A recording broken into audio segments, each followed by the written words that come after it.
Good morning, everyone. I'm Claire Zion, the editor-in-chief at Berkeley, and I'm happy to be here today to introduce Jane Green.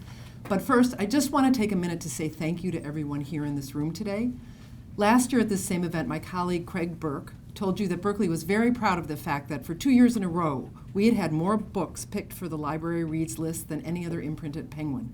Well, now I'm happy to report that we've made that 3 years in a row, and with 20 picks last year, we almost tripled our record-breaking tally from the year before. We are grateful for the enthusiasm and support that all of you and thousands of librarians across the country have given to us for our list. So from everyone at Berkeley, I just want to start by saying thank you. Now, here's another number for you, 17. That's the number of New York Times bestsellers that novelist Jane Green has had over the course of her career. It's an impressive achievement, especially when you consider that Jane's first novel was published 20 years ago. But it's not a surprise. Jane Green has remained a beloved author all these years because she's one of the most important writers of her generation. Before Jane's first book, best-selling contemporary women's fiction used to be about people who were richer, skinnier, and more glamorous than you and I. Jane was one of the first authors who gave us a different kind of novel, a story about people just like us, who were struggling just like us and maybe finding happiness just like we could. In her first novel, Jemima J., Jane captured on the page the voice of a woman who felt just like us, as if she had looked into our secret thoughts. And what we learned from that story is that we're not alone, and things might work out for the best after all. In the decades since, Jane has continued to share with us that comforting and inspiring message, whether writing about mothers and daughters, wives and husbands, sisters and brothers, big extended families, or groups of friends. She has told her stories in a warm voice that seems to understand our best and worst selves. With her new novel, The Friends We Keep, Jane has once again brought to the stage the kind of human experience common to us all. By following a group of friends over the course of 30 years, from college to career to couplehood and beyond, she raises important questions about what a true friend really is and why it's important to stay connected to the people who matter to us most. Publishers Weekly has called The Friends We Keep a, quote, excellent companion for the beach or summer travel, and praises Jane's clear, unfettered voice. And the notoriously tough Kirkus reviews gave it stamp of approval, saying love, grief, and forgiveness illuminate this compelling summer read. Please join me in welcoming Jane Green. I need to start by saying that I love libraries.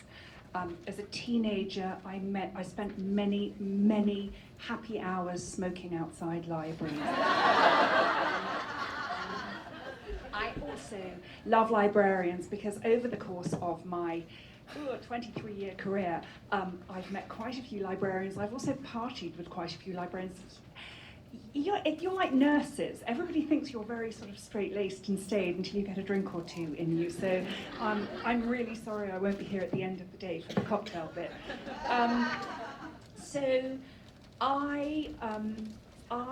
My love of libraries started as a child. I was a child who didn't feel good enough. I didn't feel that I fitted in. I didn't feel that I belonged in the larger crowd. And the place where I found my solace and my joy was always within the pages of books. And I would pray for rainy days, because when it rained, during recess, we were allowed to go to the school library, which had these huge bean bags, and it rained a lot in England, unsurprisingly.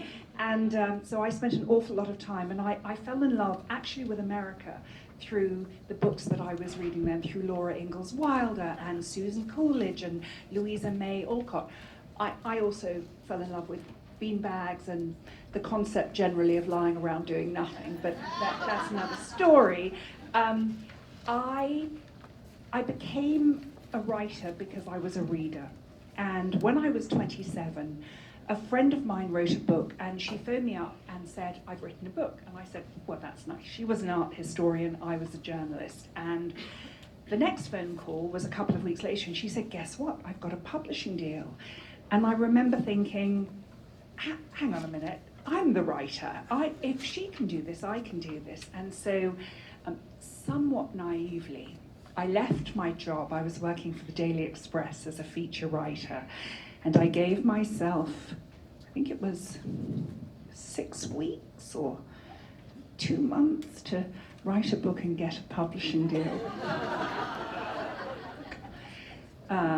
I haven't given that advice to anybody since, but I will confess that 2 days before my time limit was up, there was a bidding war for my first novel, and it went on straight onto the bestseller lists, and that was a very long time ago, and here I still am.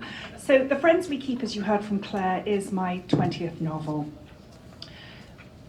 I do draw from my life without ever writing about my life, but certainly inspiration often comes from things I observe or people I meet. Be very careful what you say to me today, because you never know.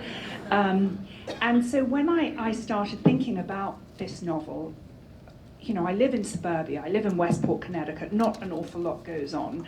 And I was thinking, what am I going to write about? And one of the things I realized I was thinking about a lot, and I was feeling, was that as a 50-year-old woman, I suddenly realized that I'm living a life that's far more isolated than I ever expected. And when I was speaking to friends, I found that many, many women my age were feeling the same way. That we had sort of become frightened of the phone. I mean, heaven forbid anybody actually rings my cell phone. I look at it in horror, thinking, why can't you text me like a normal person? But you know, we all kid ourselves that we're more connected than ever before because of technology, but in actual fact, I think so many of us are more isolated than we ever anticipated. We're hiding behind our screens, and it's becoming harder and harder for us to connect. And yet, of course, as human beings, we long to connect. We're built to connect. That's what we're made for. And as I approach what Jung called the afternoon of life, I realized that here I am feeling pretty lonely, actually, and every time my husband and I would have dinner with friends, we'd always find ourselves having the same conversation. And the conversation was, you know, as we're about to become empty nesters, wouldn't it be, and why don't we all live together? Why don't we buy like a farm somewhere or a piece of land, and we could all have like little houses, so like tiny houses for each. Okay, people are nodding in this room, so thank you. I know I'm not alone. And then we could have a sort of community, a communal kitchen and eating area, so we could all be together in the afternoon of life when our children have gone, and look after each other and have our space when we need to. And I was having this conversation with so many people that after a while I thought, I think I need to write a book about this. And that's how The Friends We Keep came to be. And I created a series of characters who meet at university, and they become what they think is lifelong friends at university and swear they're going to be together forever. And of course, life gets in the way, and they go off and they all lead their separate lives. But at their 30th reunion, they all meet again, and they all realize that for various reasons, divorce, death, choice, they are all on their own, and they decide to live together again. But what they hadn't anticipated is that secrets from the past may emerge and threaten this idyllic life that they think they now have.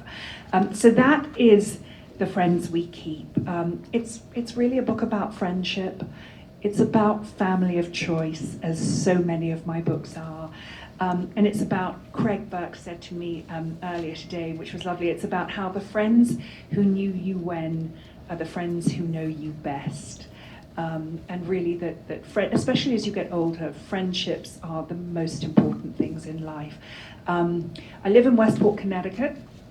I'm very happy to travel to libraries anywhere in the tri-state area.